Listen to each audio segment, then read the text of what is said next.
السلام علیکم ورحمۃ اللہ وبرکاتہ۔ دوستوں، درس قرآن و حدیث صرف 10 منٹ میں آپ سمجھ سکتے ہیں کہ اللہ ہمیں قرآن میں کیا پیغام دے رہا ہے۔ اس درس کو اینڈ تک دیکھیں اور دیگر دوستوں سے بھی شیئر کریں۔ جزاک اللہ۔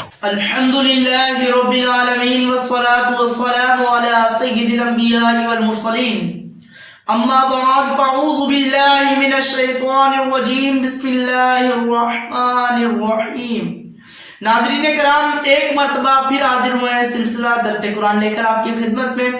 امید ہے کہ آپ بخیر و عافیت سے ہوں گے۔ آج ہم سماعت کریں گے سورہ بقرہ کی آیت نمبر 115، 116 اور 117۔ آئیے سماعت کرتے ہیں کہ اللہ تبارک و تعالی نے قرآن کریم کی ان آیت مبارکہ میں ہمارے لیے کیا پیغام دیا ہے۔ بسم اللہ الرحمن الرحیم۔ ترجمہ: اللہ کے نام سے شروع جو نہایت مہربان رحم والا ہے۔ وَلِلَّهِ الْمَشْرِقُ وَالْمَغْرِبُ فَأَيْنَمَا تُوَلُّوا فَثَمَّ وَجْهُ اللَّهِ إِنَّ اللَّهَ وَاسِعٌ عَلِيمٌ۔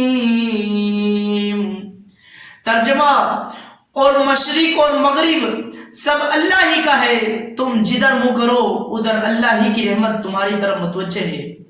ان اللہ واسع علیم، بے شک اللہ وسعت والا علم والا ہے۔ وللہ، اور اللہ ہی کے لیے ہے۔ اس آیت کے بہت سے شان نزول بیان کیے گئے ہیں۔ آئیے سماعت کرتے ہیں چند اس کے شان نزول، کہ اس کے شان نزول ہونے کی کیا مقصد ہے اور کہاں پر یہ آیت مبارکہ نازل ہوئی۔ ایک مرتبہ صحابہ کرام رضی اللہ تعالی عنہ تاریکی رات میں سفر میں تھے۔ قبلے کی سمت معلوم نہ ہو سکی۔ ہر شخص نے جس طرف اس کا دل جمع نماز پڑھ لی۔ صبح کو بارگاہ رسالت میں حاضر ہو کر عرض کی تو یہ آیت مبارکہ نازل ہوئی۔ صحابہ کرام، ایک شان نزول پتہ چلا کہ صحابہ کرام تاریکی رات میں سفر پر جا رہے تھے۔ قبلے کی سمت معلوم نہ ہو سکی۔ جس طرف دل جمع نماز پڑھ لی۔ بارگاہ رسالت میں عرض ہوئی۔ اللہ تبارک و تعالی نے قرآن مجید فرقان حمید میں ارشاد فرمایا، کہا کہ مشرق اور مغرب سب اللہ ہی کا ہے، تم جدھر منہ کرو اللہ ہی کی رحمت تمہاری طرف متوجہ ہے، بے شک اللہ علم والا وسعت والا ہے۔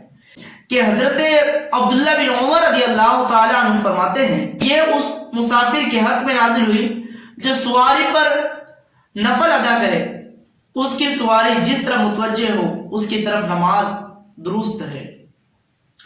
نمبر 3، جب خانہ کعبہ کو قبلہ بنایا گیا تو یہودیوں نے مسلمانوں پر اعتراضات کیے۔ ان کے رد میں یہ آیت نازل ہوئی اور بتایا گیا کہ مشرق اور مغرب سب اللہ ہی کا ہے، جس طرف چاہے قبلہ معین فرمائے، کسی کو اعتراض کا کیا حق۔ تو حضور پر نور صلی اللہ تعالی علیہ وآلہ وسلم سے دریافت کیا گیا کہ کس طرح منہ کر کے دعا کی جائے۔ اس کے جواب میں یہ آیت مبارکہ نازل ہوئی۔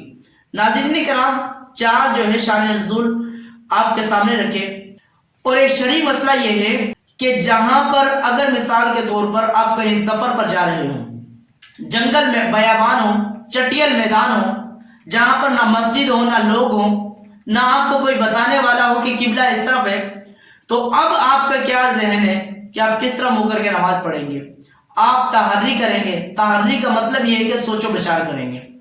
اب آپ کا دل جمع کہ قبلہ اس طرف ہے، میرے سیدھے ہاتھ کی جانب قبلہ ہے، اگرچہ کہ قبلہ آپ کے الٹے ہاتھ کی جانب ہو، لیکن آپ کا قبلہ سیدھے ہاتھ کی جانب ہی ہوگا، آپ کی نماز ہو جائے گی۔ اگر آپ کا دل جمع ہے کہ قبلہ اس طرف ہے اور اصل میں قبلہ سامنے ہو، لیکن آپ کا قبلہ یہی ہے کیونکہ آپ کا دل اس طرف جمع ہے۔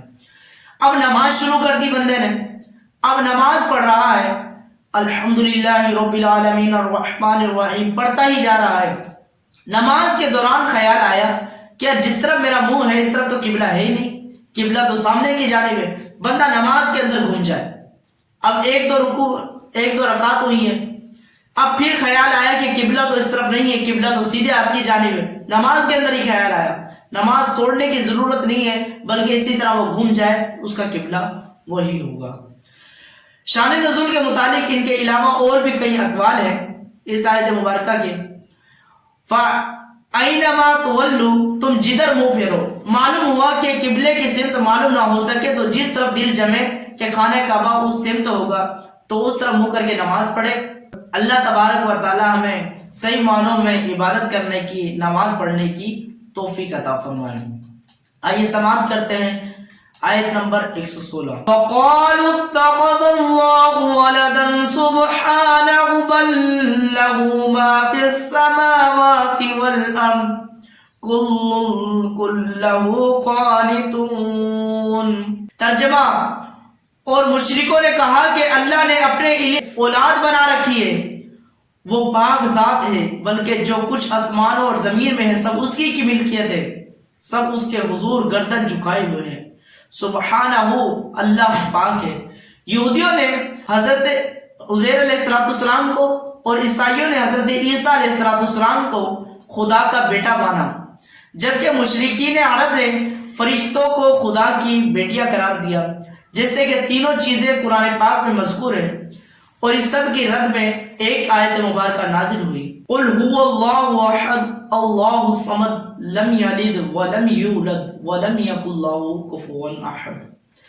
آگے فرمایا لہو ما فی السماوات، اسی کا ہے جو آسمانوں میں، کسی کی اولاد اس کی ملکیت نہیں ہو سکتی. اور جب آسمانوں اور زمین کی ہر چیز اللہ کی ملکیت ہے تو اس کی اولاد کیسے ہو سکتی ہے؟ نیز اولاد حقیقت میں ماں باپ کا جز ہوتی ہے اور آدمی اپنے جز کا مالک نہیں ہوتا. تو جب یہودیوں نے حضرت عزیر علیہ السلام کو اور عیسائیوں نے حضرت عیسیٰ علیہ السلام کو خدا کا بیٹا قرار دیا، اور مشرکین نے کیا کہا؟ مشرکین عرب نے کہا کہ فرشتے اللہ کی بیٹیاں ہیں، تو ان کے حق میں سورہ اخلاص نازل ہوئی. اور قل هو اللہ احد، آپ فرما دیجئے محبوب اللہ ایک ہے. اللہ الصمد لم یلد ولم یولد، وہ بے نیاز ہے، اس کو کسی نے نہیں پیدا کیا، نہ اس کی اولاد ہے نہ رشتہ دار ہے، وہ بے نیاز ہے. تو اللہ تبارک و تعالی ان چیزوں سے بالکل پاک ہے.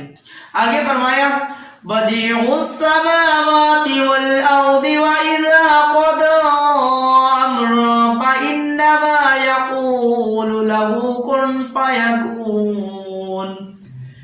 ترجمہ: وہ بغیر کسی سابقہ مثال کے آسمانوں اور زمین کو نیا پیدا کرنے والا ہے، اور جب وہ کسی کام کو وجود میں لانے کا فیصلہ فرماتا ہے تو اس سے صرف یہ فرماتا ہے کہ ہو جا تو وہ فوراً ہو جاتی ہے.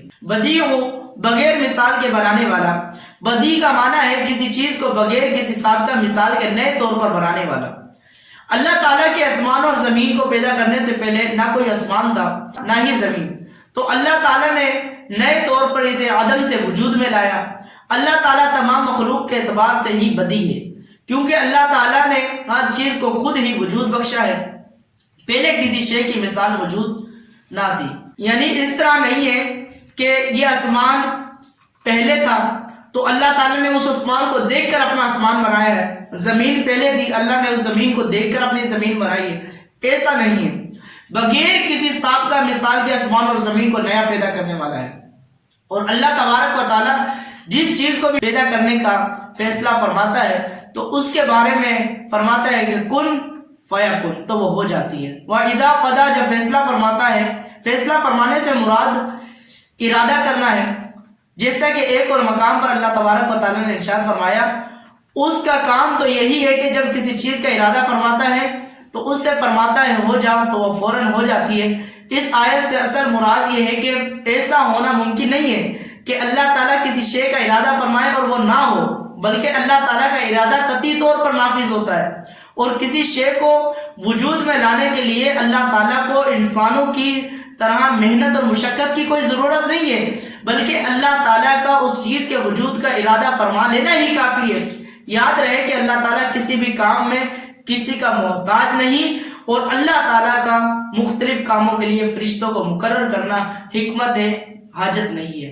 اللہ تعالیٰ کو فرشتوں کی حاجت نہیں ہے، انسانوں کی حاجت نہیں ہے، جنات کی حاجت نہیں ہے. جس چیز کو بھی پیدا فرماتا ہے اللہ تعالیٰ فرماتا ہے کن فیکن، تو وہ ہو جاتی ہے. لیکن جو فرشتے کام کے لیے مقرر کیے ہیں اللہ تعالیٰ کو ان کی بھی حاجت نہیں ہے، لیکن اس میں حکمت ضرور ہے.